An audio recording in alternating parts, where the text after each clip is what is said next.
आसान क्यों मचा हुआ है, क्या घमासान है? आईएमए कर रहा है हरियाणा सरकार से बकाया वापस की मांग। बकाया राशि लेने के लिए मांग कर रहा है आईएमए, क्योंकि यहां पर जो प्राइवेट अस्पताल हैं वो लगातार आयुष्मान योजना के तहत इलाज कर रहे हैं, जिसमें 600 प्राइवेट अस्पतालों का 400 करोड़ बकाया हो चुका है। ऐसे में जो ये 600 प्राइवेट अस्पताल है, ये 400 करोड़ की बकाया राशि सरकार से चाहते हैं, इसलिए नाराजगी जताई जा रही है। आईएमए ने तत्काल भुगतान की मांग की है और ऐसे में आईएमए की तरफ से कहा जा रहा है कि वित्तीय दिक्कतों के चलते अस्पताल सेवा जारी नहीं रख सकता है। वित्तीय दिक्कतों के चलते अस्पताल इसे जारी रखने में असमर्थ है। यानी कि आयुष्मान भारत की तरफ से जिस तरीके से लोगों को जो इस योजना का लाभ ले रहे हैं उनको फ्री इलाज मुहैया अब नहीं करवा सकते हैं। आईएमए ने बकाया भुगतान के लिए 1 हफ्ते का समय दिया था, वो समय भी जा चुका। उसके बाद आज बैठक हो रही है। अब इस बैठक में क्या समाधान निकलता है देखने वाली बात होगी। क्या बकाया राशि चुकता कर दी जाएगी, उसके बाद इलाज जारी रहेगा? चेतावनी के बाद सरकार ने ये आईएमए की बैठक को बुलाया था और आज इस बैठक को रखा गया था और वो बैठक अभी भी जारी है। काफी लंबे वक्त से बैठक चल रही है। हरियाणा में 1 करोड़ से ज्यादा की आयुष्मान योजना लाभार्थी हैं जो कि इस योजना का लाभ लेते हैं।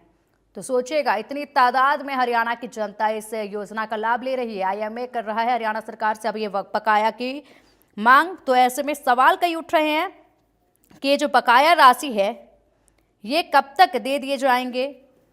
केंद्र सरकार की योजना है ये आयुष्मान भारत योजना। क्या है ये हम आपको डिटेल में बताते हैं। आयुष्मान भारत योजना जो केंद्र सरकार चला रही है, ऐसे में बहुत से ऐसी जनता है, करोड़ों की संख्या में हरियाणा में ऐसी जनता है जो इसका लाभ लेती है। 70 साल से ऊपर के जो बुजुर्ग हैं उनके लिए ये स्कीम है और इस स्कीम से 70 साल से ऊपर के बुजुर्ग फायदा उठा सकते हैं, यानी कि मुफ्त में इलाज करवा सकते हैं और प्राइवेट अस्पतालों में ये इलाज होता है। साल 2018 को मोदी सरकार ने इस योजना को लॉन्च किया था।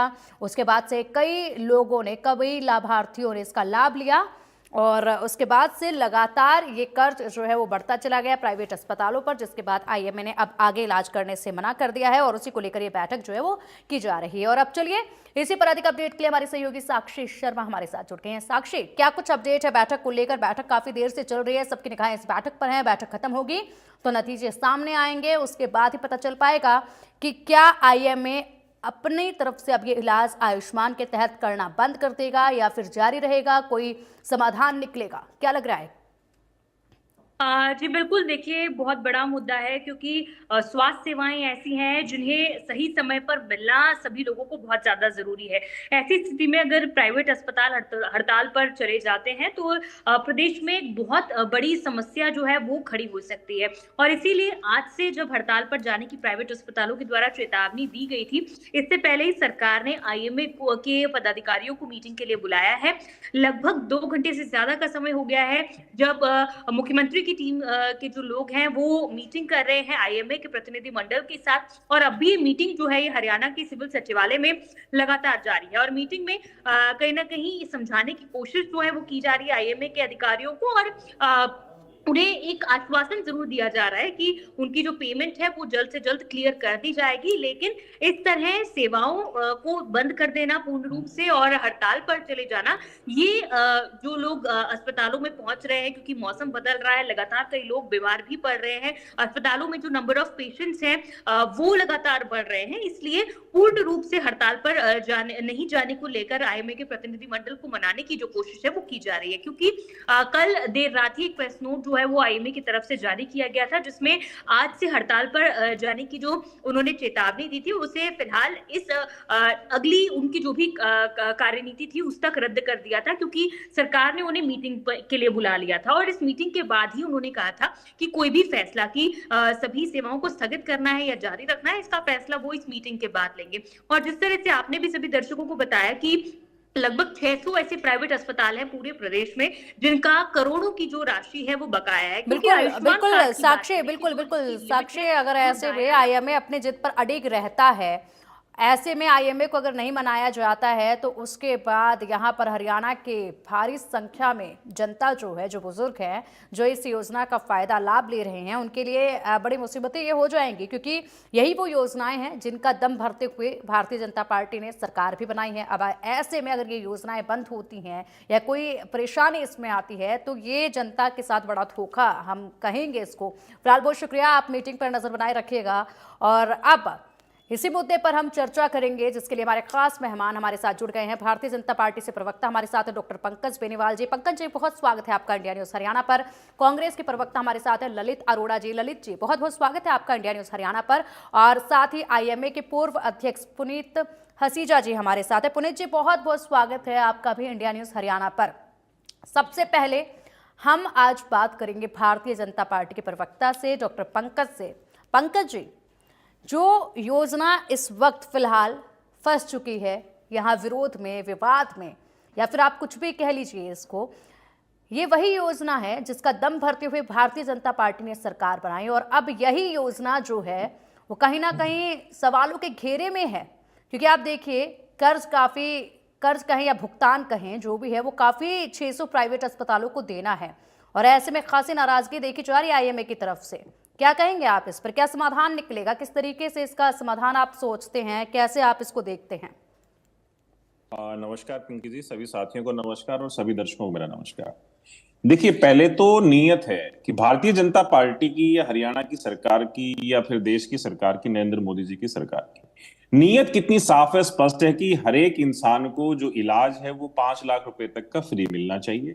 70 वर्ष से ऊपर की आयु के जो हमारे बुजुर्ग हैं, हमारे जो पूजनीय हैं, उनको भी इलाज 5 लाख का अलग से मिला है। तो ये तो नीयत की बात है कि नीयत बिल्कुल साफ है पार्टी की, या जो भारतीय जनता पार्टी जो अपना काम करने की शैली है उसकी वजह से इलाज तो मिला, लेकिन इलाज तो मिला, क्या ये योजना क्या सिर्फ अस्पतालों के भरोसे ही शुरू की गई थी क्या? पिंकी जी, बात तो सुनिए ना, कंप्लीट कर रहे हैं हम आपको जी। तो जो नीयत है वहां पर कोई खोट नहीं, कोई शंका नहीं। हमने देश की, प्रदेश की जनता को वादा किया और वो निभा रहे हैं। अब बात आती है कि जो पैसे का भुगतान है, बिल्कुल उसमें थोड़ा देरी हुई है, उसका मैं लेकिन आपको पूरा ब्यौरा दे देता हूं। 324 करोड़ रुपए हमें अप्रूव होके आ चुके हैं हमारे पास 24 जनवरी को। मैं डेट वाइज बताता चला जाता हूं आपको। 24 जनवरी को 324 करोड़ रुपए इन हॉस्पिटलों को देने के लिए अप्रूव होके आ चुके हैं, जिसमें से 19,373 क्लेम्स के लिए 17 करोड़ रुपए जारी कर दिए थे 25 जनवरी को ही, इसी 25 जनवरी को। और 30 करोड़ रुपए 30,000 क्लेम के लिए, जो 30,000 क्लेम है उनके लिए उसके 30 करोड़ की राशि, अभी सारा बता रहा हूं मैं आपको, 30 करोड़ की राशि आज रिलीज कर दी गई है, आज रिलीज की गई है। हाँ जी। और 1,30,000 जो और क्लेम्स हैं उनका लगभग 200 करोड़ रुपए बकाया रहता है, वो अगले एक हफ्ते में पूरा हो जाएगा। टेक्निकल इश्यूज की वजह से 48 करोड़ के कुछ क्लेम्स हैं, वो बकाया रहते हैं, उनका भी अगले एक हफ्ते में वो सारा समाधान हो जाएगा। समाधान की तरफ सारी चीजें निकल चुकी हैं। वो जैसे ही समाधान हो जाएगा वो पैसा भी आएगा और सभी डॉक्टर्स के खाते में, जो हॉस्पिटल्स हैं रिगार्डिंग जिनका अपना पैसा है, वो सबका उन तक पहुंचेगा। और पूर्व में भी ऐसा नहीं है। 2024-25 की अगर हम बात करें तो जो 766 करोड़ रुपए डॉक्टर्स या हॉस्पिटल्स को दिया गया है 26 जनवरी 2025 तक, 26 जनवरी 2025 तक का जो मैं डाटा आपको दे रहा हूं, वो 766 करोड़ का है 24-25 के जो बजट सेशन था उसका। अच्छा, यानी कि एक साल। और जो 1,96,048। ठीक है, हम ना पॉइंट वाइज बात करेंगे। अभी आपने बहुत सारा डेटा जो है वो बता दिया है, और ऐसे में हमारे साथ आईएमए की पूर्व अध्यक्ष पुनीता जी भी जुड़ी हुई हैं। पुनीता जी, बहुत स्वागत है आपका इंडिया न्यूज हरियाणा पर। आपने जरूर सुना होगा, पंकज जी ने जो डेटा दिया है वो आपने सुना होगा। सहमत हैं आप इससे, या कुछ करेक्शन आप इस पे करना चाहेंगे? बेसिकली मैं कहना चाहूंगी, देखो ये योजना बहुत अच्छी शुरू की हमारे प्रधानमंत्री जी ने, और राज्यों ने इसको लिया। पेशेंट्स के हित में बहुत अच्छी योजना है। तो मतलब इसमें प्रॉब्लम क्या है कि ये बिल्कुल नो प्रॉफिट नो लॉस की योजना है। हमारे डॉक्टर्स जो इसमें काम करते हैं, क्योंकि उनको सब कुछ ही अपना कमर्शियल जगह लेते हैं, कमर्शियल बिजली का बिल पे करते हैं, हर चीज वो कमर्शियल रेट पे करते हैं, स्टाफ को सैलरी भी देनी होती है। प्रॉब्लम आती है कि जब पेमेंट टाइम पे नहीं आती है। मतलब ऐसा नहीं हम कह रहे कि पेमेंट आज तक आई नहीं है, लेकिन बहुत ज्यादा उसके लिए जद्दोजहद करनी पड़ी तो रिलीज हुआ। अभी भी 3-4 मीटिंग्स हुई, इसके बाद ये जो सर कह रहे हैं कि रिलीज हुआ, उसके लिए हम बहुत थैंकफुल हैं। तो लेकिन टाइमली अगर रिलीज हो जाए तो ये स्टेप उठाना ही नहीं पड़ता डॉक्टर्स को, क्योंकि हमारा प्राइवेट सेटअप है, हमें कहीं से लोन नहीं मिलता है, हमें कहीं से लेके देना है तो हमें बड़ी मुश्किल हो जाती है। हम स्टाफ की सैलरी नहीं रोक सकते, हम बिजली का बिल नहीं रोक सकते, हम अपनी जो और सुविधाएं हमारे को ऐड करनी है वो नहीं रोक सकते। तो अगर टाइमली आता रहे तो इस योजना की बहुत अच्छी योजना है। हम खुद चाहते हैं, हमारे डॉक्टर्स चाहते हैं कि इस योजना में जुड़ें और हमारे पेशेंट्स को फायदा हो। एक तो इसमें पेमेंट इतनी कम है, तो आप खुद ही सोच लीजिए, अब आप खुद इसका डाटा देखेंगे ना, आपको खुद ही लगेगा कि अगर एक सरकारी अस्पताल में भी सेम रेट पे आप आयुष्मान दे रहे हो, वही रेट पे आप प्राइवेट को दे रहे हो, तो हमारे लिए तो almost no profit no loss में हम काम कर रहे हैं, क्योंकि हम भी चाहते हैं सोसाइटी से जुड़े और सोसाइटी के हक में काम करें। लेकिन पैसा अगर टाइमली रिलीज हो जाता है विदाउट एनी दिस थिंग, जैसे आप देखिए मेडिक्लेम होता है, पेशेंट को पहले हम एडमिट करने से पहले उसका ले लेते हैं कि इसको पेमेंट आप देंगे कि नहीं देंगे और कितना पेमेंट देंगे। आयुष्मान में क्या प्रॉब्लम है कि पेशेंट इलाज करा के चला जाता है, फिर पेमेंट मिलता है, और उसमें भी कई बार 70% तक डिडक्ट हो जाता है। तो वो हम पेशेंट से क्लेम नहीं कर सकते, और डिडक्शन के लिए ठीक है। हमें बहुत बार अपनी फाइल्स भेजनी, कुछ कुछ और डॉक्यूमेंट भेजने बिल्कुल। पड़ते हैं। थोड़ा बिल्कुल। स्ट्रीमलाइन हो जाए तो आई थिंक इस योजना में कोई कमी नहीं है। प्रॉब्लम बिल्कुल सिर्फ जाहिर सी फाइनेंस। बात है पुनीता जी, इतने बड़े स्ट्रक्चर को चलाने के लिए बहुत बड़ी बिल्कुल। रकम की जरूरत होती है, इतने सारे बिल्कुल, लोगों का बिल्कुल। इलाज करने के लिए बहुत बड़ी रकम की जरूरत होती है। समय पर रकम जब मिलेगी तो बहुत सही तरीके से पूरा जो स्ट्रक्चर है वो भी चलेगा। बिल्कुल। और बिल्कुल थोड़ा इसी बजट दिशा बढ़ा दें, आई थिंक थोड़ा बजट बढ़ जाए, हेल्थ का बजट अगर बढ़ जाए थोड़ा अमाउंट पर, तो एक तरह से आप इसको थोड़ा सरप्लस रख के लेके चलिए। बिल्कुल ताकि अभी भी आप जो लोगों को बजट आया उसमें कहाँ आयुष्मान को लेकर कुछ किया गया या कोई बजट ऐसा थोड़ा सा बढ़ाया गया? इम्प्रूव किया है, थोड़ा इम्प्रूव हुआ है, ऐसा नहीं कि इम्प्रूव नहीं हुआ, थोड़ा इम्प्रूव हुआ है, बट अभी अच्छा, भी आज काफी 30 इम्प्रूव। करोड़ की राशि जो है वो रिलीज कर दी गई है, और ऐसे में 30 करोड़ की राशि रिलीज की गई है, बैठक भी जो है आज चल रही है, क्या उम्मीद आपको हाँ लगती है जी, आज की बैठक से? अच्छा उम्मीद लग रहा है, क्योंकि अभी तक हमने फोन किया फ्रेंड्स को अपने, वो फोन उठा नहीं रहे हैं, दैट मीन्स बैठक में अच्छी बैठक अभी बातचीत चल चल रही रही है। है। हाँ जी, बैठक अभी मुझे नहीं मालूम कि क्या डिसीजन हुआ है, क्योंकि आपने 5 बजे का टाइम दिया था, तो मैंने कॉल किया जो डॉक्टर्स वहाँ बैठे हैं, तो उन्होंने कॉल उठाया नहीं, क्योंकि शायद वो मीटिंग अभी चल रही है उनकी। तो उसके बाद आई थिंक एक बार बैठक हो जाए और कहाँ हद तक वो सेटिस्फेक्टरी रिजल्ट उनको मिला है या आंसर मिला है सरकार की तरफ से, तो उसके बाद फिर आगे चर्चा हो सकती है इस बात में। ठीक है, हमारे साथ कांग्रेस प्रवक्ता ललित अरोड़ा जी भी जुड़े हुए हैं। ललित जी, आज आप जिस चर्चा में जुड़े हैं, तो ऐसे में तो आपको भारतीय जनता पार्टी पर तंज कसने का, निशाने साधने का खूब बखूबी मौका मिल गया है। नहीं, मैं इस चीज से कोई इंस्टिगेट होने वाला नहीं हूं कि भाई ऐसा हो गया और वैसा हो गया। मेरा सिर्फ ये कहना है कि मेरी उन सभी पेशेंट से भी जिनका इलाज नहीं हो रहा है, मेरी ज्यादा चिंता उनकी है, लेकिन इसका मतलब ये नहीं कि डॉक्टर्स की चिंता नहीं है। अब इन्होंने इलाज ऑलरेडी बंद किया हुआ है, ये नहीं कि आगे बंद कर देंगे, ऐसा है। मेरा ख्याल पुनीता जी मुझे करेक्ट करेंगी, इलाज के एडमिशन अभी बहुत कम हो गए या होते ही नहीं है।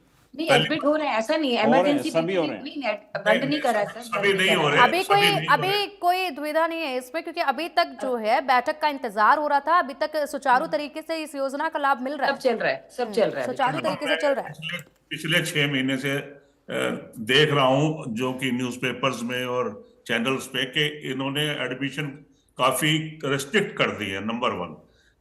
लेकिन ये कोई गुनाह नहीं है, मेरा ये नहीं, मतलब है कि पुनीता जी शायद ऐसा नहीं हुआ है, क्योंकि नहीं, जहाँ तक रिस्ट्रिक्ट नहीं कर रहे हैं, रिस्ट्रिक्ट हाँ। नहीं कर रहे हैं कभी, मतलब बीच में हमने इनको बोला था, बट जैसे बंद करने का नोटिस दिया गया तो उसकी इमीडिएटली पैसे वो रिलीज सिर्फ हो गए थे, वो तो सिर्फ फिर अपनी स्टार्ट हो बात गया एक था। रखी गई है ललित जी, और हाँ। सरकार को जो कहते हैं ना कि कड़े शब्दों में थोड़ी चेतावनी दी गई है कि जल्द से जल्द जो बकाया राशि है वो दे दी जाए, मगर अभी दे दी ऐसा जाए, कुछ भी बिल्कुल। नेगेटिव कदम जो है उठाया नहीं गया है।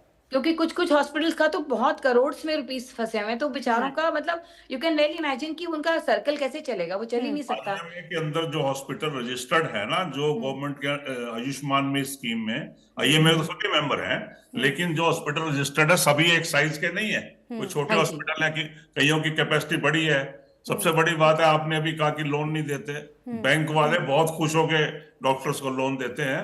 आप हमें एक भी केस गिनवा दीजिए कि फलाने डॉक्टर को। नहीं नहीं, हॉस्पिटल का बिल पे करने की लोन नहीं मिलेगा सर, जो हॉस्पिटल का बिल उसके लिए लोन नहीं मिलेगा सर हमें, हम उसकी मैं उसके लिए कहना चाह रही, लोन तो बहुत मिल जाता है। बता रहा हूँ, आपके जो रिसीवेबल होते हैं ना, हाँ जो जी। आपके बिल्स होते हैं, उनको डिस्काउंट करके बैंक लोन कर सकता है। बैंकों से आप IMS स्तर पे हरियाणा में बात कर लीजिए। इसका पंजाब नेशनल बैंक SLBC में जो अध्यक्ष है और बाकी सभी बैंक उस राइटिंग में ये MOU साइन हो जाता है, और आपके बिल डिस्काउंट हो सकते हैं वहां पे। उसमें वो उसका मान लीजिए आपका एक बिल 1 लाख का है, तो 40% या 50% वो आपको रिवर्स वो कर देंगे, लेकिन वो बिल जब पेमेंट आएगी तो पूरी पेमेंट पहले वहां आएगी, उसके बाद आपको जाएगी। खैर ये स्कीम्स हैं, वो मैं बताना चाह रहा था, आईएमए बात कर सकती है। सवाल ये है कि सबसे पहले तो हरियाणा गवर्नमेंट की प्रायोरिटी ये है या होनी चाहिए कि इलाज के लिए कोई मरीज आईएमए के जो हॉस्पिटल हैं इनके मेंबर हैं और जो हमारे सरकार के आयुष्मान पैनल पे हैं वहां इलाज बंद ना हो। इस कारण से उनसे नाराजगी ना हो कि सरकार नहीं पैसा दे रही तो आपको इलाज नहीं मिलेगा। एक तो हमारा कंसर्न एज ए अपोजिशन ये है। दूसरी बात ये कि सीएम साहब ने कुछ दिन पहले कहा था कि 2000 करोड़ रुपए के करीब हम इनके लिए ईयरमार्क कर रहे हैं, लेकिन बजट में जो सेंट्रल बजट है उसकी बात नहीं कर रहा। ये पैसे तो हरियाणा ने, चाहे सेंटर से आते हो बाद में या सेंटर से पहले आते हो, इसका मतलब इनके पास में 400 करोड़ भी उस स्कीम में नहीं बचा हुआ देने के लिए। तभी ना जो है सरकार कह रही है कि या बातचीत कर रही है कि अभी पैसे नहीं है। यही मतलब है ना इस बात का। अगर उस हेड में आयुष्मान के पैसे सरकार के पास होते तो फिर वो पैसे दे देते। तो हमारा ये कहना है कि 1.5-1.25 करोड़ के करीब लाभार्थी हैं और 2.5 लाख से नीचे वाली इनकम के लोग भी इसमें हैं। तो ये आपकी योजना अच्छी थी, लेकिन पैसे के अभाव में पिटनी नहीं चाहिए। चाहे आप एडहॉक रिलीज दीजिए गवर्नमेंट से, क्यों नहीं लेते? देखो, अगर ये आपने 6 महीने पहले या 4 महीने पहले नोटिस दिया था सरकार को कि आपके यहाँ से पेमेंट नहीं आ रही है तो वो पेमेंट दी जाए। आप मुझे करेक्ट करें, कितने टाइम पहले आपका पहला नोटिस गया? अभी हम हेल्थ मिनिस्टर जी से 2 महीने पहले हेल्थ मिनिस्टर से मिले हैं हम लोग, आरटी जी से भी मिले थे इस शुरू हुआ हुआ है। हाँ जी, हाँ जी, प्रोग्राम बिल्कुल, तो काफी दिनों ठीक से है, चल रहा है। ठीक है ललित जी, ठीक है, नहीं मुझे बोलने दीजिए मैडम, रुकिए। ठीक है, जल्दी से पूरा कीजिएगा। पंकज जी से भी फिर सवाल है मेरा, और समय अब जाता जा रहा है तो इसलिए जल्दी से अपनी बात पूरी कीजिएगा। नहीं, मेरे हिसाब से 10% से का ही इन्होंने भुगतान किया होगा अभी तक, तो बाकी 90% के लिए एक क्रमबद्ध योजना। फुल्लर साहब बड़े सीजन्ड नेगोशिएटर हैं और आईएमए वाले भी कोई ऐसा नहीं कि किसी का पाउंड ऑफ फ्लैश खींचने के लिए बैठे हैं। थोड़ा सा उनको डिले हुआ है तो उनको ब्याज का भी नुकसान हो रहा है, स्टाफ की सैलरीज इन्वॉल्व है और भी ओवरहेड एक्सपेंसेस होते हैं, इन्होंने तो खरीदने भी होते हैं दवाइयां वगैरह। तो ये चैरिटी नहीं है, ये बिल्कुल गवर्नमेंट के रेट पे इलाज हो रहा है। ये स्कीम चलती रहनी चाहिए और उनको एश्योरेंस हो जाए कि हम आपको अगले 15 दिन में पैसे दे देंगे। ठीक है, ठीक है, ठीक है ललित जी, बिल्कुल आज बैठक हो रही है और उम्मीद करते हैं कि इसमें कुछ पॉजिटिव परिणाम ही सामने आए और ऐसे में कहीं ना कहीं ज़रूर इसमें सहमति बन जाए इस बैठक के बाद, क्योंकि 300 करोड़ की राशि जिस तरीके से पंकज जी ने बताई वो तो आज रिलीज कर ही दी गई है। ऐसे भी इस बैठक में क्या रहता है वो तो अभी बहस कुछ ही पल बीत रहे हैं, उसके बाद सामने आ ही जाएगा। पंकज जी, ये बिल्कुल ठीक है कि ये जो आपने भारतीय जनता पार्टी ने, सरकार ने, केंद्र सरकार ने जो ये योजना चालू की, वाकई में बहुत लोगों को इससे फायदा मिला है। वो लोग जो कि इलाज के लिए बहुत आसानी से प्राइवेट अस्पताल, बहुत बड़े बड़े प्राइवेट अस्पताल, छोटे अस्पताल नहीं, बड़े बड़े प्राइवेट अस्पताल में पहुंच जाते हैं, सभी सहूलियत के साथ, साफ सफाई की व्यवस्था पूरी रहती है, वहां पर अपना इलाज करवा पाते हैं। ऐसे में अभी तक सुचारू तरीके से ये स्कीम चल रही है, ये योजना चल रही है, लोगों को इसका लाभ मिल रहा है, लेकिन बहुत जल्द भारतीय जनता पार्टी को ये जो बकाया है ये चुकता करना होगा, ताकि आगे भी ये जो स्कीम है ये ऐसी चलती रहे। क्योंकि अभी जिस तरीके से दिल्ली में चुनाव है, वहाँ पर भी इस योजना को लेकर कुछ बदलाव किया है, बड़े ऐलान किए हैं, तो कहीं ना कहीं ऐसा ना हो कि दूसरे राज्यों में भी इसका इम्पैक्ट जो है वो दिखने लगे। इसलिए हरियाणा में इसको बहुत जल्द ठीक करना होगा। क्या कहते हैं आप इस पर पंकज जी? आज की बैठक में क्या कुछ हो सकता है? पिंकी जी, मैं एज ए डॉक्टर भी और भारतीय जनता पार्टी का प्रवक्ता होने के नाते भी मैं तो ये कह रहा हूँ कि डिले होना ही नहीं चाहिए। क्योंकि जो हमारी डॉक्टर साहब ने जो वैलिड पॉइंट्स उठाए हैं कि भी स्टाफ की सैलरी है या जो भी बिल्स वगैरह हैं या बहुत सारे इक्विपमेंट्स खरीदने होते हैं, उनके लिए पैसे की डिमांड होती है। तो मैंने अपने पहले ही वक्तव्य में बताया कि मैं तो 2 हफ्ते का भी टाइम नहीं, मैंने कहा कि नेक्स्ट वीक के अंदर जो 1,30,000 क्लेम्स के लिए 200 करोड़ की राशि रिगार्डिंग हॉस्पिटल्स को जानी, वो नेक्स्ट वीक के अंदर ही चली जाएगी। और 48 करोड़ के जो इश्यू, टेक्निकल इश्यूज हैं, जिनमें अभी पुनीत जी ने भी बता रही थी कि भाई किसी में डिडक्शन हो जाता है, ये लोग फाइल रिफाइल करते हैं कि भाई हमारा ये पैसा नहीं कटना चाहिए था, तो उनके लिए भी वो 48 करोड़ के ऐसी क्लेम्स हैं जो उनके लिए भी समाधान के काम चल रहे हैं, तो वो भी बहुत जल्द इनके खाते में आ जाएंगे। मैं खुद भी ये मानता हूं कि सारे डॉक्टर्स के जो भी हॉस्पिटल्स हैं जो क्लेम कर रहे हैं, जो नो प्रॉफिट नो लॉस, जो भारतीय जनता पार्टी की बहुत अच्छी स्कीम है, जो अंत्योदय की भावना से हर एक गरीब इंसान अपना इलाज ले पाए, वो कम से कम इलाज के अभाव में कोई गलत कदम ना उठाए या फिर उनके घर में कोई अनहोनी ना हो जाए, वो सब चीजें खत्म करने के लिए भारतीय जनता पार्टी ने, माननीय प्रधानमंत्री नरेंद्र मोदी जी ने ये स्कीम चालू की थी और उसके तहत इलाज भी बहुत अच्छा मिल रहा है। सारे डॉक्टर्स, पूरी डॉक्टर्स की टीम, जो 600 हॉस्पिटल आप बता रहे हैं कि इम्पैनल्ड हैं, वो सारे के सारे बहुत अच्छा रिमार्केबल काम कर रहे हैं, इसमें कोई दो राय नहीं है। हाँ, पैसे का डिले हुआ, लेकिन एक हफ्ते के अंदर अंदर सभी का पैसा उनके खाते में आ जाएगा। आईएमए के बिल्कुल साथ बहुत पंकज ही जी, और सुचारू बस रूप से यही बहुत तो अच्छी है बैठक कि चल रही है। पैसे का डिले हुआ, इससे पूरी योजना जो है वो प्रभावित हो सकती है और लोगों की जो उम्मीदें हैं उनको बिल्कुल ठेस पहुंच सकती पिंकू है। जी, कोई भी डिले नहीं होगा, कोई भी प्रभावित नहीं होगा, कभी भी एक दिन भी ऐसा नहीं जाने देंगे कि भाई आयुष्मान भारत के पेशेंट एडमिट नहीं हो पाए। बिल्कुल, ये कभी भी बहुत ऐसा नहीं होगा। पॉजिटिवली आप ये बोल रहे हैं पंकज जी, और उम्मीद करते हैं हरियाणा की जनता ये सुन रही होगी तो काफी संतुष्ट होगी कि देखिए पंकज जी ने कहा है तो कोई भी अब इसमें विलंब जो है वो नहीं होगा पेमेंट में, और हमारा इलाज जो है वो इसी तरीके से होता रहेगा, लाभ जो है इस योजना का मिलता रहेगा। और सबसे बड़ी बात यह है कि यहाँ पर विपक्ष से जो बैठे हैं ललित अरोड़ा जी, उन्होंने भी तारीफ की है कि योजना बहुत अच्छी चलाई, लाभ सबको मिल रहा है, बस पेमेंट जल्दी से कर दीजिएगा ताकि यहाँ पर कहीं ना कहीं बाधा इस योजना में देखी ना जाए।